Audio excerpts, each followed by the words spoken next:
অবিশ্বাস্য তথ্য। 2022 সাল, কাতার, লুসাইল স্টেডিয়াম। ফাইনালের আগে গোলকিপার ফ্রাঙ্কো আরমানি বলেছিলেন, মেসির কথাগুলো আমাকে মাঠে ঢুকে প্রতিপক্ষকে গিলে ফেলতে উৎসাহিত করেছিল। সে রাতে কি হয়েছিল? আর্জেন্টিনা চ্যাম্পিয়ন হয়েছিল। 2026 সাল, নিউ ইয়র্কের মেটলাইফ স্টেডিয়াম। মেসি বললেন, সবকিছু ভুলে যাও। খেলোয়াড়দের মুখে কোনো আগুন নেই, কোনো উত্তেজনা নেই, শুধু শূন্যতা। কেন? কারণ মাঠে নামার আগেই কিছু একটা হয়েছিল। অনেক মিডিয়ায় ও আর্জেন্টিনার বিশেষজ্ঞরা আলোচনা করছে ট্রাম্পের হস্তক্ষেপ আছে, ম্যাচ বিক্রি করে দিছে। আর এই ডামি ম্যাচ খেলার খবরটা ম্যাচের ঠিক আগেই আর্জেন্টাইন প্লেয়াররা জানে। ফলে তারা এটা মেনে নিতে পারেনি সহজভাবে, তাই ড্রেসিং রুম উত্তাল ছিল। আর লাউতারো মার্টিনেজ এটা কোনোভাবেই মানতে পারেনি, ফলে তাকেও মাঠে দেখা যায়নি। মেসি পুরো বিষয়টা আগে থেকেই জানত। ট্রাম্প, স্ক্যালোনি, ইনফান্তিনো এবং মেসি 2 দিন আগেই সব ঠিকঠাক করে, যার কারণে ফাইনালে মাঠে সেদিন আগের মেসিকে একদম পাওয়া যায়নি। তার থেকে বড় বিষয়, খেলোয়াড়দের ফ্যামিলির কেউ আসেনি। যেখানে আগের ম্যাচগুলোতে সবাই আসছে, এমনকি আর্জেন্টিনার সাবেক প্লেয়াররাও কেউ আসেনি স্টেডিয়ামে। এর মধ্যে আবার ম্যাচের শুরুতে সতীর্থদের উদ্দেশ্যে মেসির বলা কথাগুলো, যে দলের প্লেয়াররা সবসময় হাসি খুশি থাকে, সেখানে দেখা গেল সবার মন খারাপ। তাদের আচরণে এত পরিবর্তন। লিওনেল স্ক্যালোনিও কোচিং থেকে অবসরের কথা, যা সম্পূর্ণ স্বপ্নের মতো। এরপর শোনা গেছে Messi, Alvarez, Lautaro Martinez, De Paul, Enzo Fernandez এবং লিসান্ড্রো মার্টিনেজও এখনও নিজ দেশ আর্জেন্টিনায় ফেরেননি, যা নিয়ে আলোচনাও চলছে। আবার লাউতারো মার্টিনেজকেও দেখা যায়নি খেলার সময়, যেখানে সে একজন বড় ম্যাচের গুরুত্বপূর্ণ প্লেয়ার এবং স্ক্যালোনির ভরসাযোগ্য প্লেয়ার। সবকিছু কেমন জানি রহস্যময়। আশা করছি খুব দ্রুতই এ রহস্য জট খুলবে। আরেকটা প্রশ্ন রাখি, আপনারাই উত্তর দিবেন ভিডিওর কমেন্ট বক্সে। আর্জেন্টিনা ফিক্সিং করছে কিনা জানি না। প্রশ্ন এখানে, পুরো দল কোনোদিন 120 মিনিট খেলে একটা শট অন টার্গেট নিতে পারে না? এতটা খারাপ দল আর্জেন্টিনা না। কিছু একটা হয়েছিল, কারণ ম্যাচ শেষে আর্জেন্টিনার রাজধানীতে দর্শকদের সাথে পুলিশের সংঘর্ষ হয়েছিল। অন্যদিকে স্ক্যালোনি বিদায়ের ইঙ্গিত, কিছু একটা তো হয়েছিল। জাভি, পুয়েল, রামোস, স্পেনের সব লিজেন্ডরা মাঠে ছিল।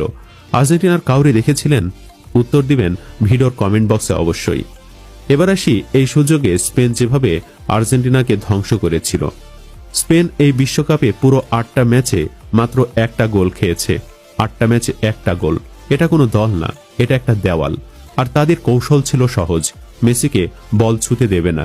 90 মিনিটের ফাইনালে মেসি বল পেয়েছেন গোনা কয়েকবার। প্রতিবারই স্পেনের 2-3জন ঘিরে ধরেছে।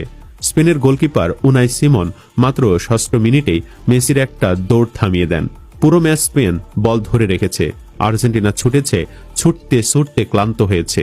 মেসি সহ পুরো আর্জেন্টিনা দলকে একটা পাহাড় টিম বানিয়ে দিল স্পেন।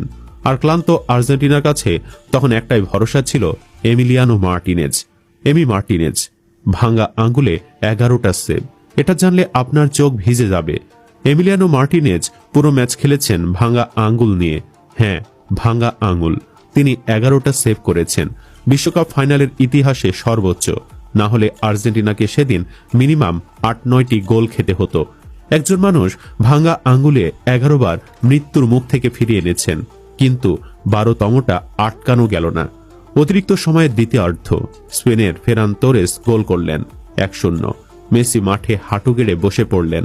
39 বছর বয়সী একজন মানুষ, যিনি তার জীবনের 6ষ্ঠ বিশ্বকাপ খেলেছেন, তিনি মাঠে বসে আছেন। চোখ মোছার চেষ্টা করছেন, কান্নাও ধরে রাখতে পারছে না। 80,000 দর্শকের মধ্যে বেশিরভাগ আর্জেন্টিনা সমর্থক ছিলেন। তারা মেসিকে দ্বিতীয়বার চ্যাম্পিয়ন দেখতে চেয়েছিলেন, কিন্তু সেদিন হলো না। ম্যাচ শেষে মেসি রানার আপ মেডেল নিলেন, মাঠে দাঁড়িয়ে রইলেন। সমর্থকরা তখনও মেসি মেসি বলে চিৎকার করছেন। স্পেনের ট্রফি উঠছে, আর রদ্রি যখন সেরা খেলোয়াড় পুরস্কার নিতে গেলেন, তখনও স্টেডিয়াম মেসির নামে মুখর। ড্রেসিং রুমের পরে পালিয়ে গেল আর্জেন্টিনা। ম্যাচ শেষ হওয়ার পরে আর্জেন্টিনার পুরো দল পেছনে দরজা দিয়ে বেরিয়ে গেল। সাংবাদিকরা অপেক্ষা করছিলেন, কেউ কোনো কথা বললেন না, একটা প্রশ্নের উত্তর দিলেন না। মেসি সবার আগে বেরিয়ে এলেন, তারপর বাকিরা। পাথরের মতো মুখ, বাস স্টেডিয়াম ছেড়ে চলে গেল, যা ছিল লজ্জার। এমন লজ্জার রেকর্ড ইতিহাসে কমই হয়েছিল। এটা কেন? হারের কষ্ট? হ্যাঁ, কিন্তু শুধু কি সেটাই? লিয়ান্দ্রো পারেদেস নামের আরেক আর্জেন্টিনা মিডফিল্ডার ম্যাচের পরে মাঠে স্পেনের এক খেলোয়াড়ের সাথে মারামারিতে জড়িয়ে পড়লেন। তিনিও লাল কার্ড পেলেন হুইলসেলের পরে। একটা দল জিতেছে শান্তভাবে, আরেকটা দল হেরেছে যন্ত্রণায়। মেসির ভবিষ্যৎ এটাই কি শেষ? সবচেয়ে বড় প্রশ্ন এখন একটাই, এটা কি মেসির শেষ বিশ্বকাপ ছিল? কোচ স্ক্যালোনি ম্যাচের পরে বললেন, মেসি কতদিন খেলবেন সেটা তিনিই ঠিক করবেন। সে যতদিন খেলতে চাইবে ততদিন সে আমার দলে আছে। কিন্তু হিসাব কি বলছে? 2030 বিশ্বকাপের সময় মেসির বয়স হবে 43 বছরে বিশ্বকাপ। অসম্ভব নয়, কিন্তু অবিশ্বাস্য। মেটলাইফ স্টেডিয়ামে সেদিন মেসি মাঠে হাঁটু গেড়ে বসে যখন কাঁদছিলেন, সেই মুহূর্তটা হয়তো ইতিহাসের সবচেয়ে মর্মান্তিক দৃশ্যগুলোর একটা। একজন মানুষ সব দিয়েছেন, সব পেয়েছেন, আর এই শেষ মুহূর্তে পাননি। মেসি হয়তো আর বিশ্বকাপ খেলবেন না। 39 বছর বয়সে ষষ্ঠ বিশ্বকাপ খেলেছেন, সেটাই হয়তো শেষ। কিন্তু পরের পর্বে আসছি এমন একটা গল্প নিয়ে। 2026 বিশ্বকাপে এমন একটা ঘটনা হয়েছে যা মিডিয়া তেমনভাবে বলেনি।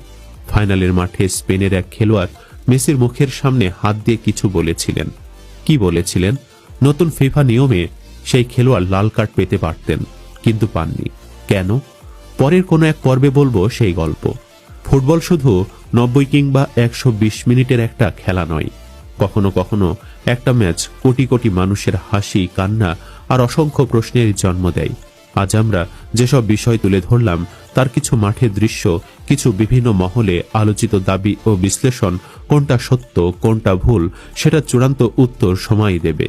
এখন আমি প্রশ্নটা আপনাদের কাছেই রেখে যাচ্ছি। আপনার কি মনে হয়, এটা শুধু স্পেনের দুর্দান্ত ফুটবলের ফল ছিল, নাকি এমন কোনো ঘটনা ঘটেছিল যার প্রভাব আমরা মাঠে দেখেছি?